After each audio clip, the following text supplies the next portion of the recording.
네, 매일 아침 우리가 꼭 지나치지 말고 들어야 될 뉴스가 있어요. 그 뉴스를 누가 정해주느냐? 이 사람이 정해줍니다. 뉴스토마토 염재인 기자.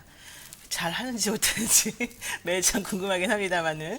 자, 뉴스픽 시간. 뉴스토마토 염재인 기자가 전해주는 뉴스픽 얼마나 괜찮은지 한번 보겠습니다. 자, 염재인 기자 나와 있습니다. 안녕하세요. 안녕하세요. 네. 자, 오늘은 또 뭔가 좀 상큼해 보이는 느낌입니다. 옷을 네. 빨아입었을까요? 예, 잘 빨아입었습니다. 네, 좋습니다. 매일매일 빨아입기를 바라고요. 자, 첫 번째 소식 한번 알아볼게요. 오늘 정은경 질병관리청장이 위드 코로나로 전환하는 것과 관련해서 얘기한 게 있습니다. 뭘까요? 네, 그렇습니다. 정은경 질병관리청장이 위드 코로나로 전환하려면 일반 성인은 80% 이상, 고령층은 90% 이상 예방접종을 완료하는 것이 필요하다고 밝혔습니다. 네. 현재 1차 접종률은 52.7%고요. 2차는 지금 접종 완료율이 26%, 그리고 60세 이상 고령층의 접종 완료율은 60% 수준인데요. 접종률뿐만 아니라 새로운 변이 바이러스 출현 여부 등도 변수라는 의견입니다. 네, 변수가 워낙 많으니까 그러긴 한데. 자, 인도발 델타 변이 유행처럼 새로운 변이가 영향을 주지 않아야 된다. 그래야지 우리가 위드 코로나라 생각할 수 있다. 이런 얘기를 지금 정 청장이 했다는 거예요. 자, 그런데 지금 위드 코로나에서 중점을 두고 있는 거는 이제 이거죠. 신규 확진자를 억제하는 것보다는 왠지 더 이상 억제가 안 된다. 네. 그렇기 때문에 그거보다는 그냥 같이 공존하자. 그래서 환자 관리에 집중하자. 이런 식으로 생각해 본다는 거 아니겠습니까? 네네. 신규 확진자 억제보다는 위중증 환자 관리에 방역을 좀 집중하자는 전략인데요.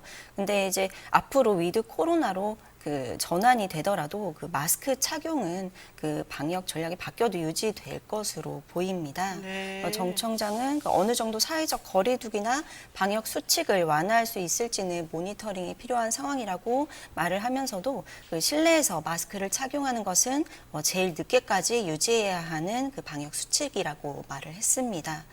또 방역 당국은 접종 완료 후에 추가 접종하는 부스터샷 시기에 대해서도 네네. 이르면 올해 4분기에 될 것이라고 그렇게 말을 하고 있습니다. 그렇군요. 위드 코로나 돼도 어쨌든 마스크는 써라 이런 얘기인데 사실 저는 마스크 쓰는 게 되게 싫어가지고 불편하고 답답하고 이랬거든요. 근데 생각해보니까 마스크를 쓰는 게 저한테 훨씬 유리하더라고요. 일단 얼굴이 많이 안 보여. 눈만 보여. 그리고 좀 세수를 덜 해도 좀 이게 뭔가 부끄럽지 않은. 그래서 우리가 좀 긍정적인 면을 생각하면서 또 세상을 살아야 되는구나. 어쩔 수 없다면 이런 생각을 했습니다.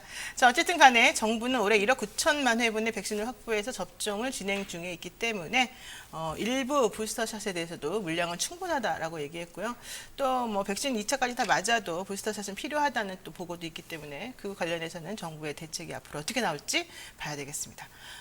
그리고요, 또, 요즘 이분 가족들 얘기를 안 하면은 사실 재판 얘기가 안 될 정도예요.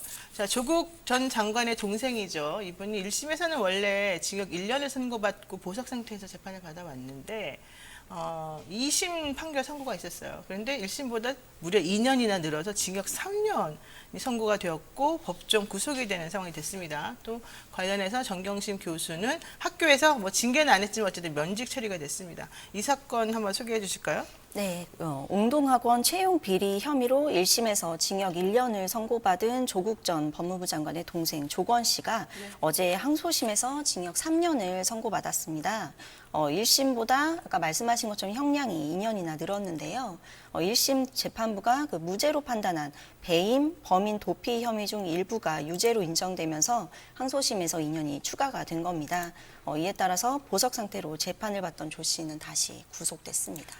그러니까 1심에서 무죄가 선고되었던 것들이 유죄로 이제 바뀌고 유죄로 선고되었던 것들은 또 그대로 유지가 되고 이제 이러면서 실형이 이렇게 많이 늘어나게 된 거죠.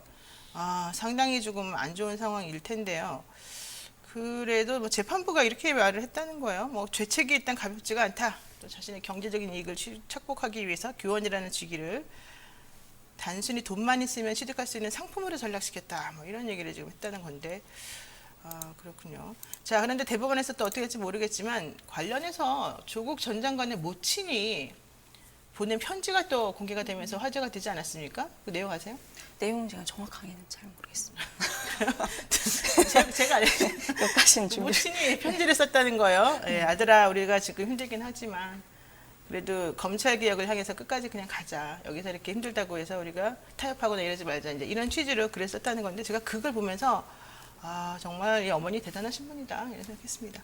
아직까지 확정 판결이 안 났기 때문에 우리가 함부로 뭐든지 예단할 수는 없습니다. 그렇지만 현재 이 재판을 바라보는 그 가족들의 마음가짐이 무엇인지를 알겠습니다.